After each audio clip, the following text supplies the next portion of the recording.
जय हिंद। नमस्कार किसान साथियों। मैं लक्ष्मण आज आपको वृक्ष आयुर्वेद जो महर्षि पराशर ने लिखा है उसके अनुसार बिल्व रसायन बनाने सिखा रहा हूँ। और ये मैं खुद के इस्तेमाल के लिए बनाऊंगा, वही प्रैक्टिकल आपको दिखाऊंगा। और ये बिल्व रसायन का क्या क्या काम है, क्यों ज़रूरी है, और मैं इसको थोड़ा सा अपने रूप से मॉडिफाई भी करूँगा ताकि रिजल्ट को खींच करके लाया जा सके। ये जो मेरे हाथों में आप ये जो बेल देख रहे हैं, ये जो बेल फल है, इसी से बिल्व रसायन बनाऊंगा। इसका जो काम है, पोटास का महत्वपूर्ण सोर्स है। साथ ही ये पोटास अगर आप देंगे तो पौधे से रोग बीमारियों से लड़ने की क्षमता आएगी, फलों की गुणवत्ता में वृद्धि होगी स्प्रे के रूप में। और यदि आप ज़मीन में दे रहे हैं तो निमाटोड को रोकने में ये कामयाब होगा, लेकिन क्या केमिकल के जैसा नहीं। अगर आप ये ऑर्गेनिक प्रोडक्ट अपना रहे हैं तो निर्विकार भाव से देखिए डालना होगा। सोचिए नहीं केमिकल के साथ तुरंत रिजल्ट मिल जाए तो वो संभव नहीं। लेकिन जब ये ऑर्गेनिक वाले रिजल्ट दिखाना शुरू करेंगे तो केमिकल वाले काफ़ी पीछे रह जाएंगे। तो चलिए देर न करते हुए एकदम शुरुआत कर रहा हूँ। मुझे जो सामग्री चाहिए, बात को गौर से सुन लीजिएगा। 1 3 10 मैंने ये अगर मैं गुड़ 1 किलो ले रहा हूँ, गुड़ जगरी ये गुड़ ले रहा हूँ अगर 1 किलो, तो ये बेल चाहिए मुझे 3 किलो। और ये जो जल पानी है इसे चाहिए 10 लीटर। 1 3 10 यही फार्मूला है। और इसमें और क्या क्या डालूंगा सारा डिटेल मैं आपको दिखा दे रहा हूँ ताकि इसके रिजल्ट को खींच करके लाऊं। तो चलिए आइए आपको दिखाते हैं। ये बेलों को पहले से कुछ फोड़ के रखा हूँ, कुछ अभी भी फोड़ रहा हूँ। फोड़ के इनके ये जो गिरी है इनको इस तरीके से इस बाल्टी में ये देखें निकाल करके डाल दे रहा हूँ। इन्हें डाल दें। ये जो खोपड़ी है इसे बाहर फेंक दें, इसका कोई यूज नहीं है, ये डिकम्पोज होंगे नहीं। तो ये देखें, ये 6 बेलों को मैं तोड़ा हूँ। 3 किलो से थोड़ा सा अधिक भी हो जाए तो कोई दिक्कत नहीं, कम नहीं होना चाहिए। 3 के बदले अगर आप 5 किलो भी लेंगे तो असुविधा नहीं। लेकिन बोलिएगा जी नहीं सर 3 से कम दे रहा हूँ, तो रिजल्ट आपको संभवतः नहीं मिलेंगे। स्प्रे में इसको जो लगेगा वो 15 लीटर की टंकी में 500 ml देना है। अब बनने में जो समय है वो लगभग 90 दिन लग जाएगा। ये देखें इस तरीके से पल्प को निकाल लिया हूँ और फिर ये गुड़ को डाल दे रहा हूँ। फोड़ने की कोई ज़रूरत नहीं है, ये पानी में 3 महीना में आराम से घुल जाएगा। ये अब इसमें जो है ये देखें वाटर डाल 10 लीटर पानी 10 लीटर वाली बाल्टी में नाप करके ही लाया हूँ। ये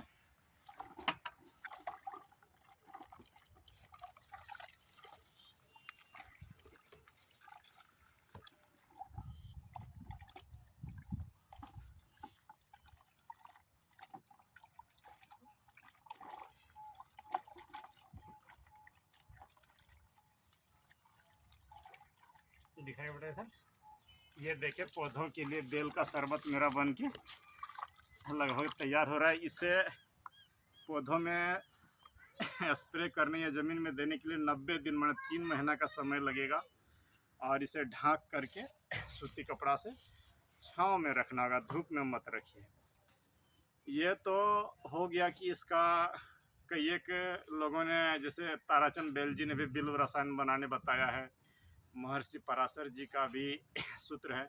लेकिन मैं इसको और थोड़ा सा आगे बना रहा हूँ ताकि आपको आंखों देखी परिणाम मिले। क्या ले रहा हूँ ये देखें, 1 किलो जो है एलोवेरा की पत्तियाँ डाल रहा हूँ। ये जो एलोवेरा आप देख रहे हैं 1 किलो इस तरीके से मसल करके पत्तियों की इसमें डाल दे रहा हूँ। ये देखें, ये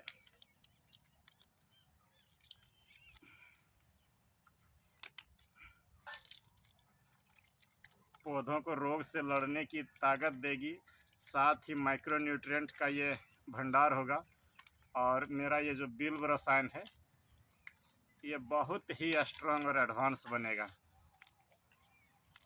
ये देखें, इन्हें तोड़ ताड़ के इस तरीके से डाल दिया, 90 दिन में सारे गल जाएंगे, ये गोटा रहेंगे नहीं। इसमें जो दूसरी सामग्री मैं डाल रहा हूँ किसान साथियों, 10 लीटर पानी है, तो लगभग मैं इसमें 50 ग्राम ये ह्यूमिक एसिड डालूँगा, ताकि स्प्रे जब करूँ तो तुरंत आंखों देखी परिणाम मिल जाए। ऑर्गेनिक चीज़ है, जो नए किसान साथी होंगे जड़ों की वृद्धि के लिए और क्लोरोफिल मैंने पत्तों में भी अगर हम ज़मीन पर दे तब भी काम करेगा और पत्तों में भी काम करेगा। तो ये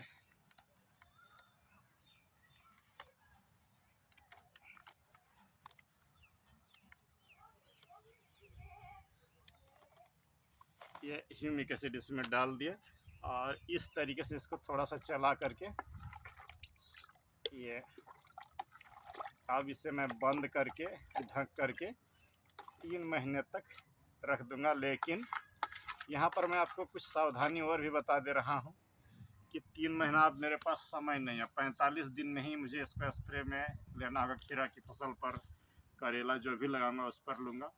डोज की मात्रा सुन ले, 15 लीटर की टंकी में 500 ml देना होगा। इसे छान करके, ऐसे तो स्प्रे होगा नहीं, छान करके अच्छी तरीके से बोतलों में भर के रखूँगा। लेकिन अभी बनने के लिए छोड़ दिया। अब रह गया जिसको जल्दी मुझे डिकम्पोज करना है तो थोड़ा सा वेस्ट डिकम्पोजर डाल सकते हैं, ऑर्गेनिक रूप से कर रहे हैं। और भी जो स्ट्रॉन्ग रूप से अगर आप करना चाहते हैं कि नहीं मुझे जल्दी सड़ जाए, तो 10 ग्राम लगभग यूरिया डाल दीजिए, तुरंत ये गलने को बाध्य हो जाएगा। तो ये जब आप ऑर्गेनिक रूप से कर रहे हैं तो वेस्ट डिकम्पोजर का एक कैप्सूल डाल दे, पूसा वाले का या इफ़को का जो भी मिलता है, ये डॉक्टर किशन चंद्रा का जिसका भी मिले, थोड़ा सा वेस्ट डिकम्पोजर डाल दीजिए। और यदि केमिकली कर रहे हैं तो 10 ग्राम यूरिया डाल दीजिए। तो ये तो हो गया किसान साथियों। अगर आप पोटास देंगे, मेरी बातों को सुन लें, अगर आप पोटास फसलों में देंगे, ज़मीन पर दें, स्प्रे में दें, तो पौधों में रोग से लड़ने की क्षमता आ जाती है। ये जो बरसात में फंगस जनित बीमारियां खूब आती है, तो उससे बचने का देखिए प्रिवेंटिव में मैं यही कहूँगा कि ये बिल्व रसायन का प्रयोग करिए। और अगर आप केमिकल खेती कर रहे हैं तो ये जो 0050 मिलता है, ये 0050 को आप छोटे पौधों में 1.5 ग्राम से देना शुरू करिए, बड़े पौधे होते होते 4-5 ग्राम दीजिए।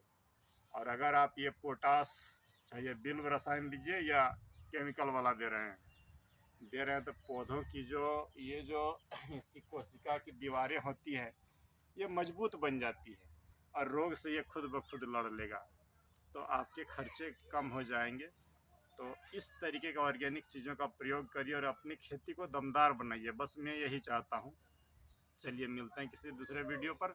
हाँ, यहाँ पर एक बात मैं जोड़ना बताना आपको भूल गया, ये फलों की क्वालिटी रोग से बचाएगा, आपका तने को मोटा करेगा, जिससे कंद वर्गीय फसलों में ये उसका विकास करेगा।